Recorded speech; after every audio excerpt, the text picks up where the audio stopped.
नमस्कार, आप लाइव बिहार देख रहे हैं। मैं हूं राजमोहन तिवारी।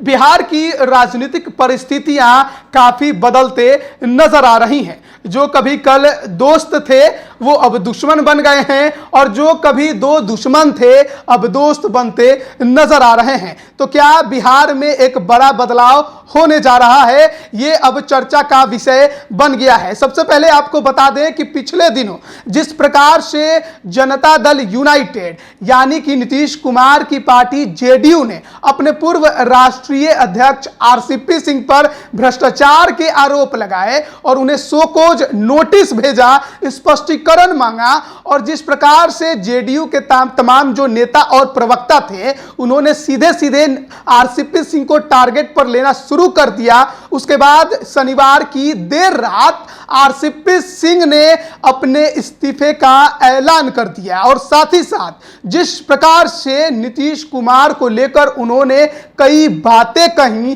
कई तीखे हमले किए, उसके बाद जेडीयू के तरफ से प्रतिक्रिया आनी चाहिए थी लेकिन उधर से कम आई, लेकिन आरजेडी के तरफ से प्रतिक्रिया जरूर आई और निशाने पर आरसीपी सिंह थे।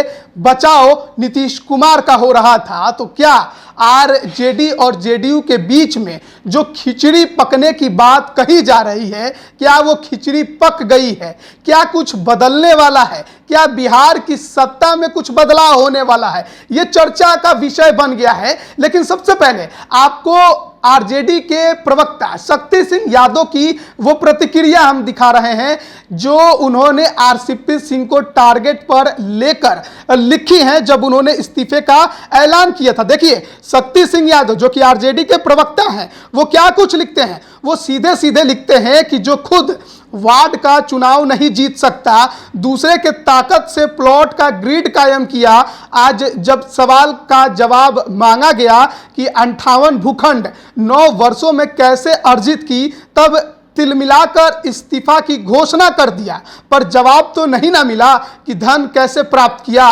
जिस जहाज से चढ़कर राज्यसभा पहुंचे उसी को डूबती जहाज कह दिया। बेशर्मी की भी हद होती है।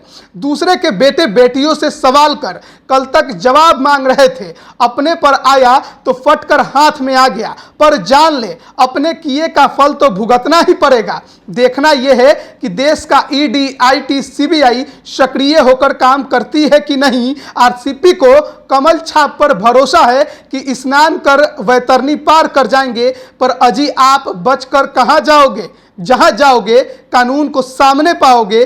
कानून के हाथ लंबे होते हैं। तो ये आरजेडी के प्रवक्ता शक्ति सिंह यादव की प्रतिक्रिया है जिसमें सीधे सीधे सवाल आरसीपी सिंह पर उठाया जा रहा है कि आपने भी कभी दूसरे के बेटे बेटियों पर खूब सवाल किया था कि इन्होंने अवैध संपत्ति अर्जित की है। साफ तौर पर इशारा लालू प्रसाद यादव और उनके बेटे बेटियों यानी तेजस्वी यादव और उनकी जो बेटी हैं उनके ऊपर शक्ति यादव कर रहे थे कि जब आरसीपी सिंह जेडीयू में थे तो खूब ज्यादा सवाल उठाते थे इनके ऊपर, लेकिन आज जब इनके बेटे बेटियों की संपत्ति को लेकर सवाल किया गया है तो जवाब देने के बजाय इस्तीफा देकर बचकर निकलना चाहते हैं। लेकिन साथ ही साथ ये देखिए कि आरसीपी सिंह ने नीतीश कुमार को लेकर क्या क्या नहीं कहा। यह भी कहा कि नीतीश कुमार काम नहीं करते हैं, 3-3 घंटे बैठकर बकैती करते हैं, भूजा फाड़ते हैं और बिहार के लिए कभी काम किया करते थे पर अब वो केवल प्रधानमंत्री बनने का सपना देख रहे हैं।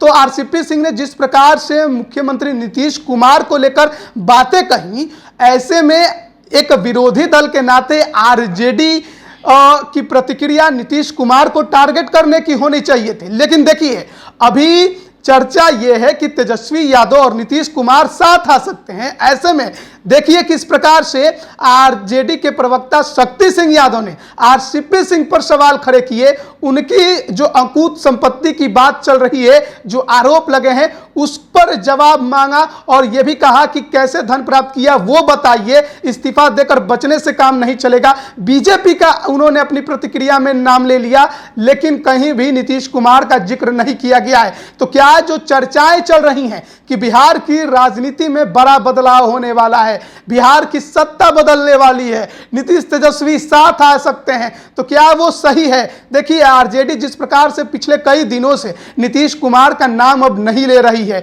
बीजेपी को सीधे सीधे वो टारगेट कर रही है, ऐसे में सवाल अब ये खड़े तो हो रहे हैं, जो कयास के बाजार हैं वो गर्म भी हैं कि नीतीश और तेजस्वी साथ आ सकते हैं। लेकिन क्या बात बन गई है?